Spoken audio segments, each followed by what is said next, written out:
नमस्कार, good morning, जोहार। झारखंडी Hindi news में आपका स्वागत है। झारखंड की तमाम छोटी बड़ी खबर जानने के लिए चैनल को सब्सक्राइब, वीडियो को लाइक और झारखंड के आप किस जिले से वीडियो को देख रहे हैं या कमेंट में जरूर लिखें। चलिए जानते हैं आज की पहली और बड़ी खबर। सावित्रीबाई फुले किशोरी समृद्धि योजना को लेकर सीएम हेमंत सोरेन ने बाल पत्रकारों के समक्ष की बड़ी घोषणा। विश्व बाल दिवस 2023 के अवसर पर झारखंड के सीएम हेमंत सोरेन से यूनिसेफ के बाल पत्रकारों ने संवाद किया। इस दौरान मुख्यमंत्री ने कहा कि सावित्रीबाई फुले किशोरी समृद्धि योजना में एक परिवार से सिर्फ 2 बच्चियों को लाभ देने की बाध्यता समाप्त होगी। अब परिवार की सभी बच्चियां जुड़ेगी। सीएम हेमंत सोरेन ने बच्चों से कहा कि आप पढ़ेंगे तो उचित अनुचित का अंतर समझ सकेंगे, सोच का दायरा बढ़ेगा और सही निर्णय ले सकेंगे। उन्होंने बच्चों से कहा कि अपने अभिभावकों से खुलकर किसी भी मुद्दे पर बात करें, अच्छे सहयोगी बने, स्वास्थ्य वातावरण में रहें, इससे आप मानसिक रूप से मजबूत बनेंगे। पढ़ाई से ही बेहतर भविष्य का रास्ता तय होता है। बच्चों को बेहतर और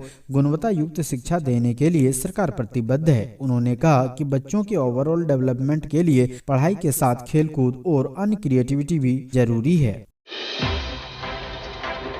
झारखंड विधानसभा का शीतकालीन सत्र 15 दिसंबर से चलने की संभावना, तैयारी में जुटी सरकार। झारखंड विधानसभा के शीतकालीन सत्र को लेकर तैयारियां शुरू हो गई है। जानकारी के मुताबिक 15 दिसंबर से 22 दिसंबर 2023 तक शीतकालीन सत्र चलने की संभावना है। 22 नवंबर को होने वाली कैबिनेट की बैठक में शीतकालीन सत्र को लेकर निर्णय होने की संभावना है। शीतकालीन सत्र के दौरान सरकार के द्वारा जहां सदन में अनुपूरक बजट लाने की तैयारी की जा रही है, वहीं राज्यपाल के द्वारा पूर्व में लौटाए गए बिल को सदन के पटल पर लाए जाने की संभावना है। सत्र के दौरान सदन में सरकार विधेयक भी लाने की तैयारी में है। इसके अलावा ध्यानाकर्षण प्रश्नकाल जैसे प्रावधान इस बार भी होंगे, जिसके जरिए सदन में सरकार से सवाल किए जाएंगे। पिछले साल शीतकालीन सत्र 19 दिसंबर से 23 दिसंबर तक आहूत किया गया था।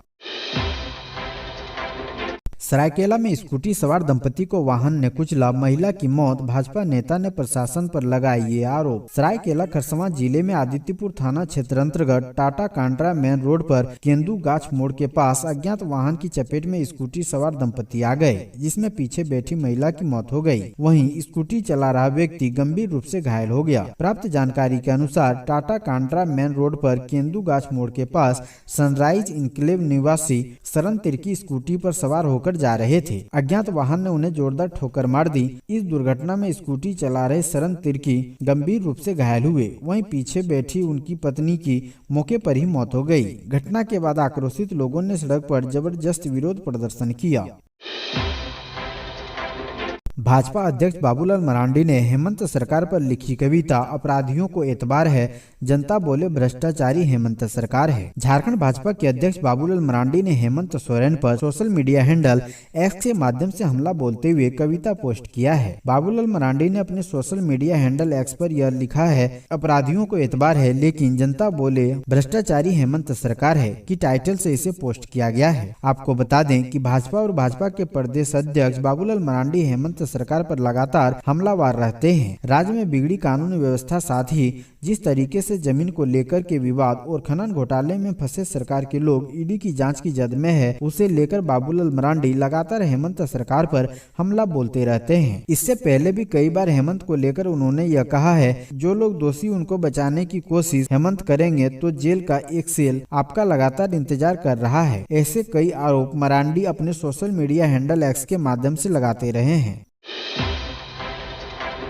जामा विधायक सीता सोरेन ने पदाधिकारियों को दी हिदायत, कही ये बात। प्रत्येक वर्ष छठ पर्व के प्रातःकालीन अर्घ के दिन प्रारंभ होने वाला रामगढ़ प्रखंड के लखनपुर में लगने वाला 2 दिवसीय प्रसिद्ध काली मेला सोमवार को प्रारंभ हुआ। मेले का उद्घाटन स्थानीय विधायक सीता सोरेन ने किया। मेले में झारखंड के अलावा बिहार तथा पश्चिम बंगाल के सीमावर्ती जिलों से बड़ी संख्या में विक्रेता तथा विभिन्न प्रकार के खेल तमाशे वाले आते हैं। लखनपुर सार्वजनिक काली मेला आयोजन समिति के आमंत्रण पर मेले के उद्घाटन के लिए पहुंचे विधायक का मेला कमेटी द्वारा विधायक का शानदार स्वागत किया गया। विधायक ने लखनपुर के काली मंदिर में मत्था टेका और मां काली से झारखंड समेत पूरे देश के नागरिकों के लिए सुख समृद्धि की कामना की। वहीं विधायक ने लोगों से शांतिपूर्वक मेला का आनंद लेने की अपील की। इस दौरान उन्होंने उपस्थित लोगों से झारखंड सरकार की जन कल्याणकारी योजनाओं का लाभ उठाने की अपील करते हुए कहा कि झारखंड सरकार ने आवास विहीन परिवारों के लिए अबुआ आवास योजना लॉन्च की है, जिसका आवेदन पंचायतों में लगने वाले आपकी सरकार आपके द्वार कार्यक्रम के दौरान लिए जाएंगे।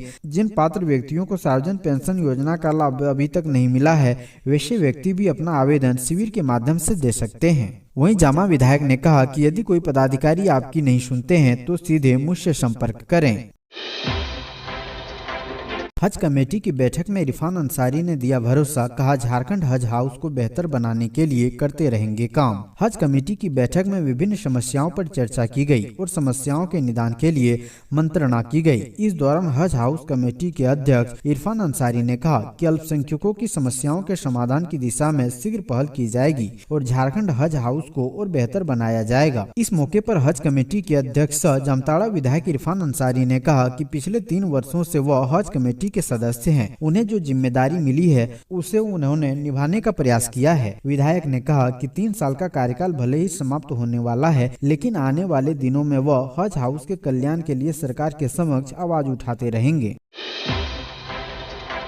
27 नवंबर को सांसद विधायक के घर के सामने धरना देगी पोषण सखियां। झारखंड प्रदेश आंगनबाड़ी कर्मचारी पोषण सखी संघ के दुमका जिला शाखा की बैठक प्रदेश अध्यक्ष मैनुअल मुर्मू की अध्यक्षता में हुई। प्रदेश संरक्षक विजय कुमार दास की उपस्थिति में संपन्न बैठक में दुमका, मसलिया, जामा, रामगढ़, शिकारीपाड़ा, रानीश्वर, गोपीकांदर, काठीकुंड, सरैयाहाट व जरमुंडी की पोषण सखियों ने सेवा वापस लेने के लिए आंदोलनात्मक कार्यक्रम करने का निर्णय लिया। शीतकालीन सत्र में झारखंड विधानसभा व देश के लोकसभा के भीतर पोषण सखी का मुद्दा उठाने के लिए विधायक एवं सांसद के आवास में धरना देने एवं समर्थन पत्र प्राप्त करने का निर्णय लिया गया तथा तय आंदोलनात्मक कार्यक्रम के तहत 27 नवंबर को शिकारीपाड़ा विधायक नलिन सोरेन के काठीकुंड आवास में व 29 नवंबर को विधायक बसंत सोरेन व विधायक सीता सोरेन के दुमका स्थित आवास में धरना दिया जाएगा और पोषण सखी की सेवा वापसी के लिए समर्थन पत्र लिया जाएगा। जूनियर नेशनल तीरंदाजी, झारखंड ने बालक वर्ग में जीता स्वर्ण, बालिका टीम को कांस्य। राजस्थान के भरतपुर में आयोजित 43वें जूनियर नेशनल तीरंदाजी प्रतियोगिता में मंगलवार को झारखंड जूनियर बालक इंडियन राउंड टीम ने स्वर्ण पदक हासिल किया। विजेता टीम में समीर बेहरा, अरविंद टुडू, सुनील कुमार, चित्ररंजन शामिल थे। वहीं बालिका वर्ग में इंडियन राउंड में कांस्य पदक जीता। इस टीम में वर्षा खालखो, काजल कुमारी, मधु कुमारी, अप्रैल टुडू शामिल थी। 16 से 22 नवंबर तक आयोजित 43 नेशनल जूनियर तीरंदाजी चैंपियनशिप में झारखंड ने अब तक 2 स्वर्ण, 1 रजत, 2 कांस्य समेत कुल 5 पदक जीते हैं। अब सुअर के मांस पर मुस्लिम समाज का हंगामा, रविदास समाज के लोगों ने चढ़ाई थी बलि, 2 पक्ष आपस में भिड़े। गोमिया के अय्यर गांव के बहरा टोला में रविवार की रात रविदास समाज के लोगों ने अपनी पारंपरिक पूजा की। इस दौरान सुअर की बलि चढ़ाई। इस बीच कोई जानवर मांस का एक टुकड़ा लेकर उस ओर चला गया जहां मुस्लिम समाज के लोगों का घर है। इसे लेकर उन्होंने हंगामा कर दिया। नतीजा यह रहा कि दोनों पक्ष आमने सामने आ गए। पुलिस ने किसी प्रकार दोनों पक्ष को समझा बुझाकर शांत किया। इस घटना से अय्यर गांव में तनाव फैल गया। छठ महापर्व को देखते हुए एसपी ने खुद मोर्चा संभाल लिया। कई थाने की पुलिस बुला ली। रविदास समाज के लोगों ने बताया कि 7 साल में एक बार धनकटनी यानी धान काटने से पूर्व अपने इष्ट देवता की पूजा अर्चना कर प्रथा अनुसार हम सुअर की बलि देते हैं। पूजा संपन्न हो गई थी। हम सभी अन्य काम में लगे हुए थे। तभी कोई जानवर सुअर के मांस के कुछ टुकड़े लेकर भाग गया। उन्हें इधर उधर ले जाकर छोड़ दिया। इसकी हमें जानकारी नहीं मिली।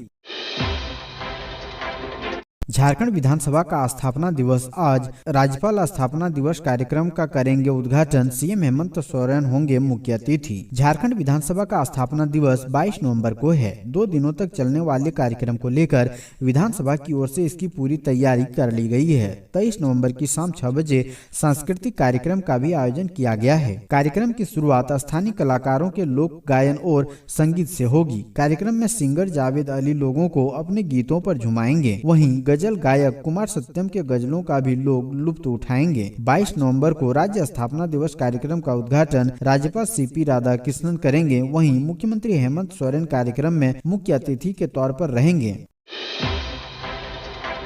मुख्यमंत्री हेमंत सोरेन 24 नवंबर को बरहेट में करेंगे जनसभा को संबोधित। मुख्यमंत्री सह बरहेट विधायक हेमंत सोरेन अपने एक दिवसीय दौरे पर 24 को साहिबगंज पहुंचेंगे। सीएम भोगनाडीह से आपकी योजना आपकी सरकार आपके द्वारा अभियान के तीसरे चरण की शुरुआत करेंगे। इस दौरान वह बारी बारी से सभी 24 जिलों में जिला स्तरीय कैंप में शामिल होंगे। 29 दिसंबर को रांची में आयोजित कैंप में इस अभियान का समापन होगा। इस दौरान सीएम ने सभी पंचायतों व प्रखंडों में भी कैंप लगाने का निर्देश दिया है, जिसमें वन पट्टा से लेकर पेंशन, म्यूटेशन, राशन कार्ड समेत विभिन्न योजनाओं का निष्पादन कैंप में ही ऑन द स्पॉट किया जाएगा। वहीं 24 को ही बरहेट के गोपलाडीह फुटबॉल मैदान में जनता को संबोधित कर करोड़ों की योजना का उद्घाटन, शिलान्यास एवं परिसंपत्तियों का वितरण भी करेंगे। झारखंड पुलिस के आधुनिकीकरण पर खर्च होंगे 181.73 करोड़। 80 नए वाहनों के साथ साथ खरीदे जाएंगे कई शस्त्र। केंद्र प्रायोजित एक्सटेंडेड स्पेशल इंफ्रास्ट्रक्चर स्कीम के तहत झारखंड पुलिस के आधुनिकीकरण पर 181 करोड़ 75,21,456 रुपए खर्च होंगे। इसकी प्रशासनिक स्वीकृति दे दी गई है। इस संबंध में गृह विभाग ने प्रधान महालेखाकार को पत्र लिखा है। इसमें कहा गया है कि SIS योजना के तहत वर्ष 2022-26 के लिए 60% राशि केंद्र और 4% राशि राज्य सरकार वहन करेगी। योजना के तहत 7 फोर्टिफाइड पुलिस स्टेशन पर 17 करोड़ 48 लाख, जिला पुलिस को 120 करोड़ 62,93,400 रुपए, झारखंड जगुआर को 39 करोड़ 31,45,290 रुपए व स्पेशल इंटेलिजेंस ब्रांच को 4 करोड़ 30,82,766 रुपए दिए जाएंगे। अब शाम ढलते ही होने लगा है ठंड का एहसास। इस हफ्ते 5 डिग्री तक गिरेगा तापमान। बंगाल की खाड़ी में बने डिप्रेशन के कारण पिछले सप्ताह गायब हुई ठंड अब लौट आई है। पारा में गिरावट का दौर शुरू हो गया है। सोमवार की शाम मौसम सर्द रहा। न्यूनतम तापमान 19 डिग्री से गिरकर 16 डिग्री सेल्सियस पर पहुंच चुका है। इस सप्ताह 2 डिग्री और गिरावट का अनुमान है। अधिकतम तापमान में भी 2 डिग्री तक लुढ़कने की संभावना है। मौसम केंद्र रांची से जारी सूचना में बताया गया है कि राज्य में किसी खास सिस्टम के सक्रिय होने की संभावना नहीं है। हिमालय क्षेत्र में पश्चिमी विक्षोभ साइक्लोनिक सर्कुलेशन रूप में सक्रिय है। उस ओर से आने वाली सर्द हवा से तापमान में गिरावट दर्ज की गई है। 21 से 24 नवंबर तक सुबह में कोहरा या धुंध छाने के बाद मौसम शुष्क रहेगा। 25-26 को फिर से आंशिक बादल छा सकते हैं। हालांकि इस दौरान बारिश होने की संभावना नहीं है। वहीं बढ़ती ठंड को देखते हुए कई स्कूलों ने अपने समय में भी परिवर्तन कर दिया है। बेटे को डॉक्टर दिखाने बोकारो पहुंचे सीएम हेमंत सोरेन। 4 घंटे तक शहर में रहकर शाम को सड़क मार्ग से पहुंचे रांची। मुख्यमंत्री हेमंत सोरेन अपनी पत्नी कल्पना सोरेन व बड़े बेटे के साथ बोकारो पहुंचे। सीएम लगभग 4 घंटे तक बोकारो शहर में रहे। करीब 7:30 बजे बोकारो से वे सड़क मार्ग से रांची लौट गए। मुख्यमंत्री यहां अपने पारिवारिक चिकित्सक डॉक्टर AK सिन्हा के यहां आए थे। 3:30 बजे से करीब 7:30 बजे तक वे यहां रहे। सीएम यहां अपने बेटे के दंत चिकित्सा के लिए आए थे। चिकित्सक से परामर्श भी लिए। खास बात यह रही कि सीएम ने इस दौरान झामुमो कार्यकर्ताओं व मीडिया से दूरी बनाए रखी। गार्ड ऑफ ऑनर भी नहीं लिया। सीएम हेलीकॉप्टर से बोकारो पहुंचे थे। चिकित्सीय जांच में देरी हो जाने के कारण वे सड़क मार्ग से कोऑपरेटिव कॉलोनी से रांची आ गए। सीएम हेमंत सोरेन ने नेताओं कार्यकर्ताओं संघ की बैठक। मुख्यमंत्री ने चुनाव में जीत के लिए दिया गुरु मंत्र। सीएम हेमंत सोरेन ने पार्टी नेताओं और कार्यकर्ताओं के साथ ऑनलाइन बैठक की। इस दौरान मुख्यमंत्री ने नेताओं को कई चुनावी टिप्स दिए। वहीं सीएम ने कहा कि राज्य सरकार आम जनता के लिए सुख दुख में साथ रही है, लेकिन भाजपा कभी ईडी तो कभी कुछ का बहाना बनाकर सरकार को बदनाम करने का काम कर रही है। मुख्यमंत्री हेमंत सोरेन ने कहा कि सरकार अब राज्य के कोने कोने में रहने वालों को योजना से आच्छादित कर रही है। बैठक के बाबत जिला अध्यक्ष वीरेंद्र पांडे व प्रवक्ता संजय साजन ने कहा है कि आयोजित बैठक में संगठन की मजबूती, लोकसभा व विधानसभा चुनाव की तैयारी, सरकार के द्वारा चलाई जा रही योजनाओं के प्रचार प्रसार ज्यादा से ज्यादा करने, जिले के बेलगाम अधिकारी व पुलिस प्रशासन को सुधारने की नसीहत दी गई। झारखंड के गढ़वा में पिता ने बेटी की गोली मारकर की हत्या। झारखंड के गढ़वा में एक 15 वर्षीय किशोरी की हत्या की वारदात सामने आई है। किशोरी के पिता दूसरे समुदाय के एक लड़के के साथ उसके प्रेम प्रसंग से नाराज थे। उन्होंने बेटी को गोली मार दी और शव को घर में लाकर रख दिया। पुलिस ने आरोपी पिता को गिरफ्तार कर लिया है। जिस बंदूक से किशोरी को गोली मारी गई उसे भी बरामद कर लिया गया है।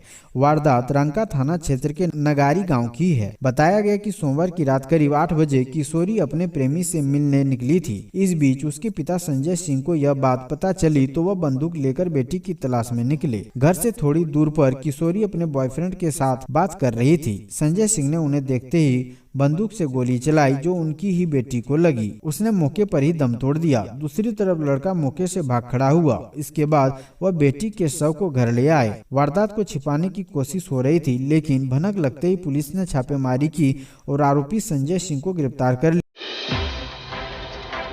पूर्वी सिंहभूम में करंट लगने से 5 हाथियों की मौत। हाई वोल्टेज तार की चपेट में आने से हुआ हादसा। झारखंड के पूर्वी सिंहभूम स्थित मुसावनी वन क्षेत्र के बेनासोल ऊपर बांध पोटास जंगल में 33,000 वोल्ट की चपेट में आने से 5 हाथियों की मौत हो गई। हिंदुस्तान कॉपर लिमिटेड के माइंस के लिए हाई टेंशन तार गया था, जिसकी चपेट में आने से हादसा हुआ। बताया जा रहा है कि सोमवार रात से ही करीब 12 हाथियों के झुंड जंगल में घूम रहे थे, जहां 5 हाथियों की करंट लगने से मौत हो गई। मरने वाले हाथियों में 3 हाथी के बच्चे व 2 वयस्क शामिल हैं। घटना ऊपर बांध जंगल के पास।